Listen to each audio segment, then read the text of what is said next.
Dr. Sarah Chen had spent 15 years studying climate patterns in the Arctic, but nothing prepared her for what the satellite imagery revealed that morning. The unprecedented heatwave had melted a section of permafrost near Kaktovik, Alaska, exposing geometric structures that shouldn't exist. 3 perfect pyramids, each the size of a city block, emerged from the thawing earth like teeth from diseased gums. The research team arrived within 48 hours. Sarah, accompanied by archaeologist Dr. Marcus Webb, geologist Dr. Yuki Tanaka, and their graduate assistant Jake Morrison, established their base camp a quarter-mile from the site. The pyramids were composed of a black, non-reflective material that seemed to absorb light rather than reflect it. No vegetation grew within a 100-yard radius of the structures. Carbon dating is impossible, Yuki reported on their second day. This material, it's not stone, it's not metal, it's something else entirely. The entrance to the central pyramid revealed itself on the third night, not through their efforts, but through its own volition.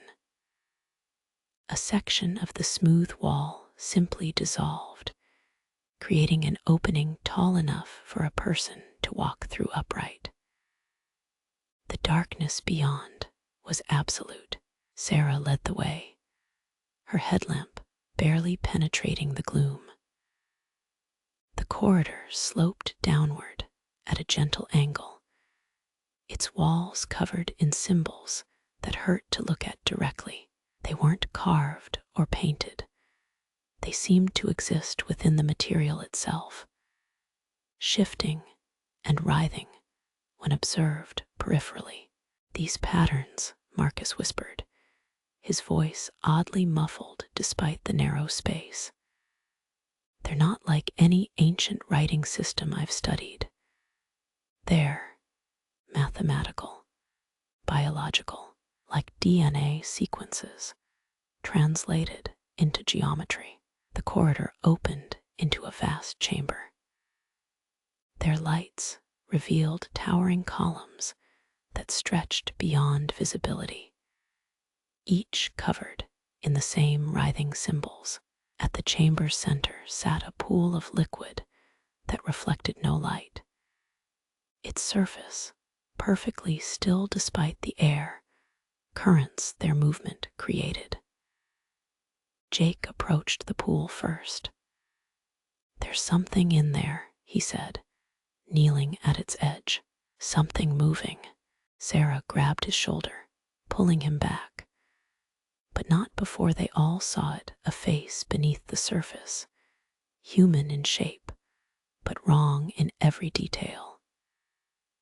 The eyes were too large, the mouth too wide, the expression one of patient waiting. They retreated to base camp, but sleep proved impossible. The radio had stopped working. Their satellite phone produced only static. The pyramids seemed closer than before, though GPS measurements showed no change. On the fourth night, Jake disappeared. His tent was empty, the sleeping bag torn from inside out.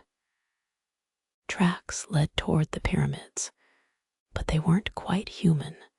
The stride was too long, the impressions too deep. Marcus was next. Sarah found him at dawn, standing at the pyramid's entrance, swaying slightly. His eyes were open, but reflected nothing. When she touched him, his skin felt wrong, too smooth, too cold, like the pyramid walls themselves. "They're not tombs," he said in a voice that wasn't entirely his. "They're incubators." He walked into the pyramid before she could stop him. the entrance sealed behind him with the sound of breathing. Yuki's transformation was gradual. First, she stopped eating. Then she stopped sleeping. By the 6th day, she spent hours drawing the symbols from the pyramid walls, covering every surface in the camp with their writhing forms. Her explanations became increasingly coherent and increasingly terrifying. They were here first, she explained, her pupils dilated despite the bright Arctic sun. Before the ice, before humans, before mammals, they built these structures to wait. The cold preserved them, kept them dormant. But now the ice is melting, and the waiting is over. Sarah tried to leave on foot when Yuki began changing physically, her fingers elongating, her joints bending in new directions. The horizon offered no escape. Every direction led back to the pyramids, as if space itself had been restructured around them. On the 8th night, alone and running low on supplies, Sarah entered the pyramid again. She had to know. The chamber was different now, warm, humid, alive. The pool was no longer still. Shapes moved within it, gestating, growing, preparing. The walls showed her everything. Through the symbols, she saw the Earth's history rewritten. These beings had ruled once, in an age before fossil records, before continental drift, before the moon itself.